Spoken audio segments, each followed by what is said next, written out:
ইসলামী বিশ্ববিদ্যালয় কুষ্টিয়ার সাবেক এক সময়ের প্রফেসর ছিলেন ডক্টর খন্দকার আব্দুল্লাহ জাহাঙ্গীর রহমতুল্লাহ আলাইহি অত্যন্ত চমৎকার একটি উপমা দিয়েছিলেন। স্যার বলেছেন যে মোবাইল ফোন যেরকম দুই রকম, একটাকে আমরা সহজে বোঝার জন্য বাটন ফোন বলি, আরেকটা হলো স্মার্টফোন। স্যার বলেছেন যত প্রাণী আল্লাহ তাআলা সৃষ্টি করেছেন এই সব প্রাণী, মানুষ সহ অন্য সমস্ত প্রাণীকে দুই ভাগে ভাগ করা হয়েছে। মানুষ ছাড়া যত প্রাণী আছে তারা সবাই হলেন বাটন ফোনের মতো। বাটন ফোনে যে ক্যালকুলেটর দেওয়া আছে ওইটাই ফিক্সড, সেখানে অন্য কোনো ক্যালকুলেটর আপনি চাইলেও ঢোকাতে পারবেন না।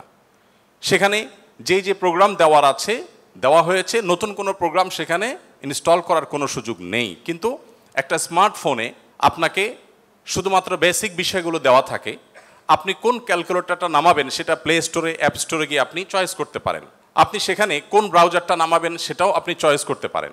আপনি সেখানে কোন অ্যাপটা নামাবেন সেটা আপনি চয়েস করতে পারেন। আল্লাহ তাআলা মানুষকে সৃষ্টি করেছেন অনেকটা এই স্মার্টফোনের মতো করে, অর্থাৎ মানুষের ভেতরে তিনি কোনটা ইনস্টল করবেন, ভালো কিছু ইনস্টল করবেন, খারাপ কিছু ইনস্টল করবেন, এই ব্যাপারে আল্লাহ রাব্বুল আলামিন মানুষকে স্বাধীনতা দিয়ে রেখেছেন। আর মানুষ যেহেতু কাউকে না কাউকে অনুসরণ করে এবং তার ভেতরে যদি কিছু না কিছু ইনস্টল করতেই হয়, এই প্রয়োজনে একজন মানুষ মুহাম্মদ সাল্লাল্লাহু আলাইহি সাল্লামকে পাঠ করা, তাকে জানা তার জীবনে গুরুত্বপূর্ণ। কারণ তিনি তার আল্লাহর দেওয়া ব্রেইনে, মেধায়, তার ভেতরে তিনি মুহাম্মদ সাল্লাল্লাহু আলাইহি সাল্লামের আদর্শকে ইনস্টল করবেন কিনা এই সিদ্ধান্তটা নেওয়ার জন্য তাকে জানা প্রয়োজন। সম্মানিত উপস্থিতি, সেই প্রিয় নবী সাল্লাল্লাহু আলাইহি সাল্লামকে জানার জন্য আমি আপনাদেরকে বিনীতভাবে অনুরোধ করতে চাই। গোটা পৃথিবীতে যত মানুষ এখন ইসলামে এসেছেন, কিয়ামত পর্যন্ত হয়তো যত মানুষ ইসলামে আসবেন, তাদের সবার উপর অ্যানালাইসিস করলে তারা কি কারণে ইসলামে এসেছেন, অন্তত বিগত দিনে যারা ইসলামে এসেছেন তাদেরটা যদি অ্যানালাইসিস করা হয় তাহলে দেখা যাবে, আমি অন্তত আমার অভিজ্ঞতার আলোকে বলতে পারি, যত মানুষ ইসলাম গ্রহণ করেছেন, ইসলামে এসেছেন, আমি প্রত্যেককে নতুন মুসলিম হয়েছেন তাদেরকে জিজ্ঞাসা করার চেষ্টা করেছি কোন কারণে আপনি ইসলামে এসেছেন। কারণ আমরা মুসলমানরা তো আমাদের আচার আচরণ, আমাদের কাজ কারবার দিয়ে আপনাদেরকে অভিভূত করে ইসলামের সৌন্দর্য আমাদের কর্মকাণ্ডের মাধ্যমে ফুটিয়ে তুলেছি, এমনটি ঘটার কথা নয়। তাহলে কি কারণে আপনি ইসলামে এসেছেন? যত মানুষ ইসলামে এসেছে তার মধ্যে উল্লেখযোগ্য সংখ্যক ইসলামে এসেছেন কোরআন পাঠ করে, আর অবশিষ্ট যারা ইসলামে এসেছেন তাদের বড় অংশ ইসলামে এসেছেন প্রিয় নবী সাল্লাল্লাহু আলাইহি ওয়াসাল্লামের সিরাত পাঠ করে। বিধায় আমি আপনাদের সবাইকে উদাত্ত আহ্বান রাখতে চাই যে আপনার জীবনে একবার নয়, বারবার করে প্রিয় নবী সাল্লাল্লাহু আলাইহি ওয়াসাল্লামকে জানুন, তার জীবনের শুরু থেকে শেষ পর্যন্ত নির্মোহভাবে পড়ুন। আমি নিশ্চিত করে বলতে পারি যে এটি আপনাকে প্রশান্তির চরম শেখরে পৌঁছে দিবে, আপনার ঈমানের মিটারকে অনেক বেশি উপরে তুলে দিবে। আল্লাহ তাআলা আমাদের সবাইকে সেই তৌফিক দান করুন। সম্মানিত উপস্থিতি, প্রিয় নবী সাল্লাল্লাহু আলাইহি সাল্লামের জীবনের বিভিন্ন দিক নিয়ে আপনারা আলোচনা শুনেছেন। আমি খুব সংক্ষেপে প্রিয় নবী সাল্লাল্লাহু আলাইহি সাল্লাম কীভাবে দুর্বলদের আশ্রয় কেন্দ্র ছিলেন সে বিষয়ে কিছু কথা আরজ করতে চাই। প্রিয় নবী সাল্লাল্লাহু আলাইহি সাল্লাম সবসময় দুর্বলদেরকে আগলে রাখার চেষ্টা করতেন, দুর্বলদের পক্ষে কথা বলতেন। আজ 2024-এর যেই সময়টাতে আমরা দাঁড়িয়ে কথা বলছি, আজকের পৃথিবীতে দুর্বলদের পক্ষে কথা বলাটা ফ্যাশনে পরিণত হয়েছে। আপনারা জানেন, দুর্বল মানুষদেরকে নিয়ে কেউ কাজ করলে সমাজে তাকে হিরো মনে করা হয়। আজকের সমাজে দুর্বলদের নিয়ে কাজ করলে তাদেরকে নিয়ে মানুষ অনেক গর্ব করে। এটা গর্বের একটা ব্যাপার যে কেউ দুর্বলদেরকে নিয়ে কাজ করছে। আমরা সুন্নাহ ফাউন্ডেশন থেকে অসহায় দুস্থদের জন্য কাজ করছি। আপনারা অনেকে আমাদেরকে সেজন্য মোবারকবাদ জানাচ্ছেন, শুভেচ্ছা জানাচ্ছেন, আমাদেরকে প্রেরণা দিচ্ছেন, ধন্যবাদ আপনাদের প্রতি। কিন্তু আমি যেটি বলতে চাচ্ছি যে আজ থেকে ঠিক ১৫০০ বছর আগের পৃথিবীতে যদি আমরা ফিরে যাই তাহলে আমরা লক্ষ্য করলে দেখতে পাবো সেই পৃথিবীতে দুর্বলদের পক্ষে কথা বলাটা ফ্যাশন তো দূরের কথা, সবচেয়ে বড় চ্যালেঞ্জের বিষয় ছিল। আজকের এই অনুকূল পৃথিবীতে দাঁড়িয়ে আপনি দাসের অধিকার, আপনি শ্রমিকের অধিকার, আপনি নারীর অধিকার, আপনি অন্য ধর্মাবলম্বী সংখ্যালঘুদের অধিকার নিয়ে কথা বলতে পারেন। এই কথা বলাটা অনেক নিরাপদ, অনেক ফ্লেক্সিবল পরিবেশ আপনি দেখেন। কিন্তু মুহাম্মদ সাল্লাল্লাহু আলাইহি সাল্লাম যখন দুর্বলদের পক্ষে কথা বলেছেন তখন পৃথিবীতে দুর্বলদের পক্ষে কথা বলাটা সহজ কাজ ছিল না, এটা লাইফ রিস্কের ব্যাপার ছিল, কিন্তু সে কাজটা তিনি করেছেন।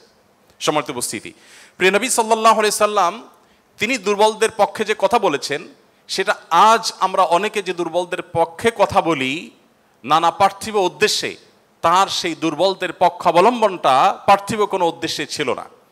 আমরা অনেকে আজ দুর্বলদের পক্ষে কথা বলি কোনো সংস্থার কোনো প্রজেক্ট পাওয়ার জন্য। আমরা অনেকে দুর্বলদের পক্ষে কথা বলি কোনো প্রজেক্ট পেয়েছি সেই টাকা হালাল করবার জন্য। আমরা অনেকে দুর্বলদের পক্ষে কথা বলি সোশ্যাল মিডিয়াতে প্রচুর লাইক কমেন্ট পাওয়া যাবে সেজন্য। আমরা অনেকে দুর্বলদের পক্ষে কথা বলি, এর পেছনে আমাদের পার্থিব কোনো স্বার্থ আছে সেই কারণে।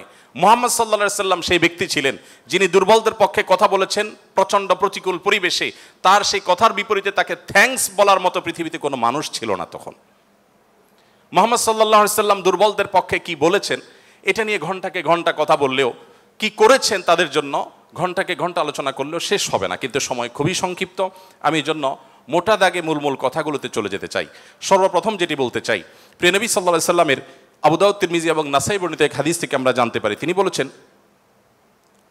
তোমরা তোমাদের যে সমস্ত দুর্বল মানুষেরা আছে সেই সমস্ত দুর্বল মানুষদের ব্যাপারে আমার কাছে তালাশ করবে, খোঁজ খবর নিবে, তাদের জন্য কোনো কিছুর প্রয়োজন হলে আমাকে বলবে।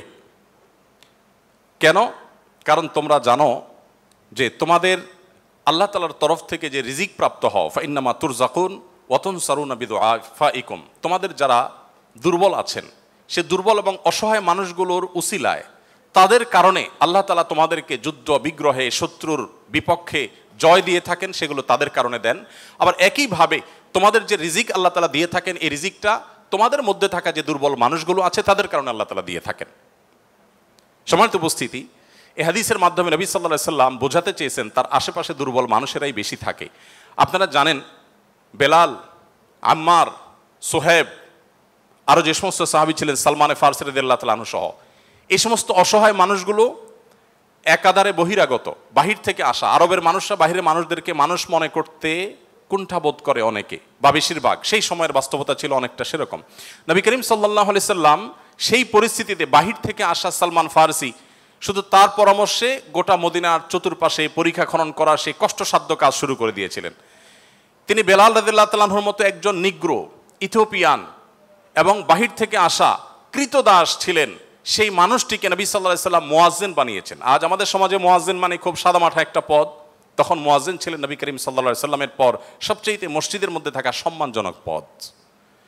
নবী করিম সাল্লাল্লাহু আলাইহি সাল্লাম এভাবে দুর্বল সাহাবীদেরকে যে আগলে রাখতেন, দুর্বল সাহাবীদের মধ্যে তিনি থাকতেন এমনভাবে যে আজ নেতারা যদি অন্যদের সাথে চলে, নেতা কে এটা পরিচয় দেওয়ার প্রয়োজন হয় না। কোনো পাওয়ারফুল ব্যক্তি, কোনো নেতা, তিনি যদি তার অনুসারীদেরকে সাথে নিয়ে অনুসারীদের বেষ্টিত হয়ে হাঁটেন, তো তাকে চেনার জন্য কারো জিজ্ঞেস করতে হবে না।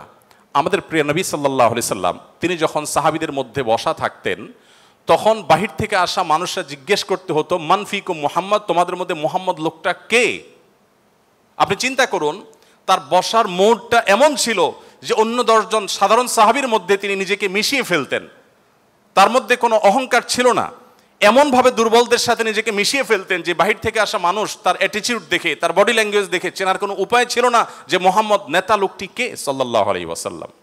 সম্মানিত উপস্থিতি, ঠিক একইভাবে আমরা জানি নবী করিম সাল্লাল্লাহু আলাইহি সাল্লাম কারা জান্নাতবাসী, জান্নাতি লোকদের মার্কা কি, সেটা বলতে গিয়ে বলেছেন যে আল্লাহ আখবিরুকুম বিআহলিল জান্নাহ, তোমাদেরকে কি আমি বলে দিব না যে তোমাদের মধ্যে বিচরণকারী মানুষদের মধ্যে কারা কারা জান্নাতি, জান্নাতি হিসাবে তোমরা কাদেরকে সুধারণা করতে পারো, তাদের আলামত কি, যে আলামত দেখে তুমি অনুমান করবে, আন্দাজ করবে লোকটা জান্নাতি। নবী করিম সাল্লাল্লাহু আলাইহি সাল্লামের পর নিজে জবাব দিয়ে বলেছেন, কুল্লু দাঈফিন মুতাদাঈফ, যে সমস্ত মানুষগুলো দুর্বল, বিনয়ী, নিরীহ, এই মানুষগুলো জান্নাতি। অর্থাৎ যদি তাদের ঈমান অন্য সব বিষয়গুলো ঠিকঠাক থাকে, পাশাপাশি তিনি যদি নিরীহ গোছের হন, বিনয়ী হন, বিনম্র হন, তিনি যদি খুব বেশি অহংকারী, অনেক বেশি রূঢ় স্বভাবের না হন, তাহলে এই মানুষগুলো জান্নাতি হওয়ার এটি একটি বড় লক্ষণ। এখানে নবী করিম সাল্লাল্লাহু আলাইহি সাল্লাম দুর্বলতাকে জান্নাতি হওয়ার, নবী সাল্লাল্লাহু আলাইহি সাল্লাম দুর্বলতাকে বা বিনয়কে জান্নাতি হওয়ার লক্ষণ হিসাবে উল্লেখ করেছেন। এখান থেকে বোঝা যায় দুর্বলদের অবস্থান তার কাছে কেমন ছিল।